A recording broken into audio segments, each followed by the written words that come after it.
చిరంజీవి గారు మా తెలుగు సినిమా రంగంలో అత్యధికమైనటువంటి అవార్డులు పొందుకున్న వ్యక్తి ఆ రోజులో అక్కినేని నాగేశ్వరరావు గారు, ఈ రోజున చిరంజీవి గారు.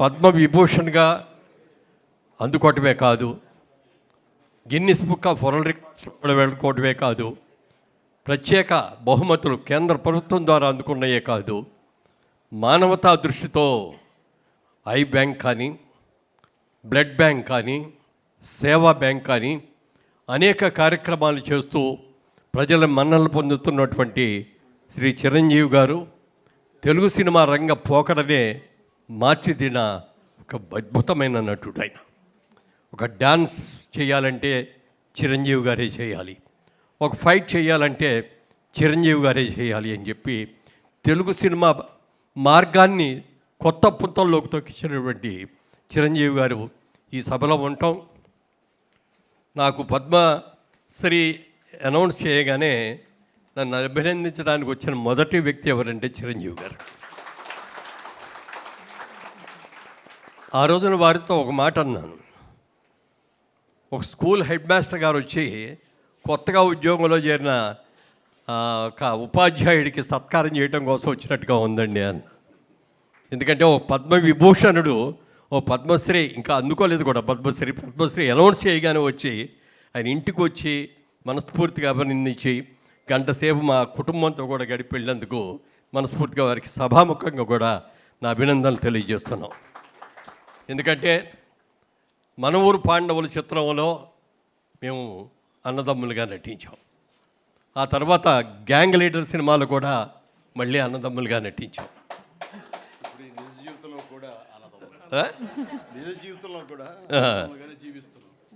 నిజ జీవితంలో కూడా ఇప్పటికీ కూడా ప్రేమగా ఆయన అన్నయ్య అనే పిలుస్తారు. నాకు నేను చిరంజీవి గారు అంటే నాకు అంత అభిమానం.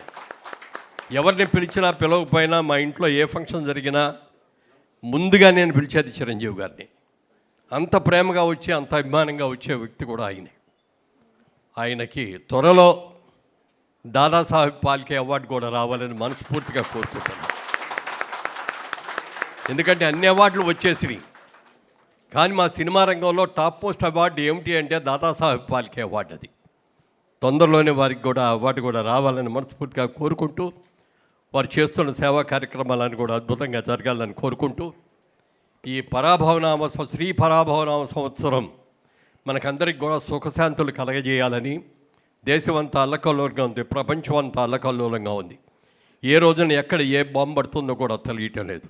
రోడ్డు పక్కన చిన్న బండి పెట్టుకొని ఆహారం అమ్ముకునే ఒక చిరు వ్యాపారస్తుడి దగ్గర నుంచి పెద్ద పారిశ్రామికవేత్తల దగ్గర నుంచి ప్రపంచ యావత్తు కూడా ఎంతోమంది భయభ్రాంతులతో బతుకుతున్న ఈ సమయంలో ఆ భగవంతుడు అన్నీ రక్షించి శాంతిగా అందరం కూడా సుఖ సంతోషాలతో ఉండేట్టుగా చేయాలని మనస్ఫూర్తిగా కోరుకుంటూ, ఈ టీవీ 99 అద్భుతంగా సక్సెస్ అవ్వాలని, ఎప్పటికప్పుడు సమాజానికి కావలసినటువంటి నూతన పోకడలు కూడా మీ ద్వారా రావాలని మనస్ఫూర్తిగా కోరుకుంటున్నాను.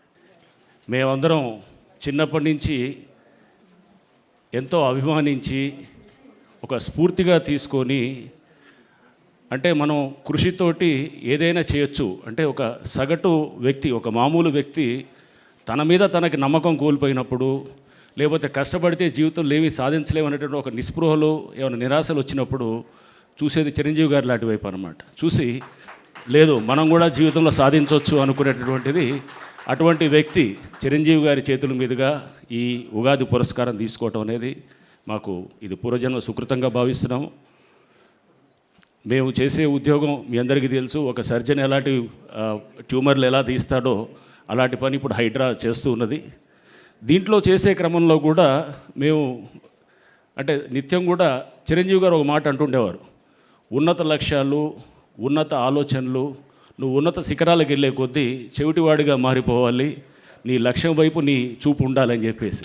సో మేము కూడా వారు చెప్పిన మాటల్ని మనసులో అది ఎప్పటికీ నా మనసులో మెదడులో ఉండి పెద్ద లక్ష్యాలు సాధించే మేము చేసేది నెక్స్ట్ 100 సంవత్సరాలకి మేము చేసే పనికొస్తుంది.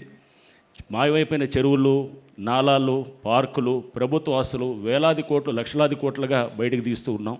సో ఇట్లాంటి చేసే దాంట్లో మీ అందరి సహాయ సహకారాలు ఇటువంటి మాకు ప్రతిభా పురస్కారాలు ఇచ్చినప్పుడు మా బాధ్యతలు ఇంకాస్త మాకు గుర్తు చేస్తూ ఇంకా మమ్మల్ని మోర్ రెస్పాన్సిబుల్గా పనిచేయడానికి దోహదపడతాయని చెప్పి చెబుతూ చంద్రశేఖర్ గారికి అట్లానే పెద్దలు చిరంజీవి గారికి మరోసారి వారికి ధన్యవాదాలు తెలుపుకుంటూ సెలవు తీసుకుంటాం.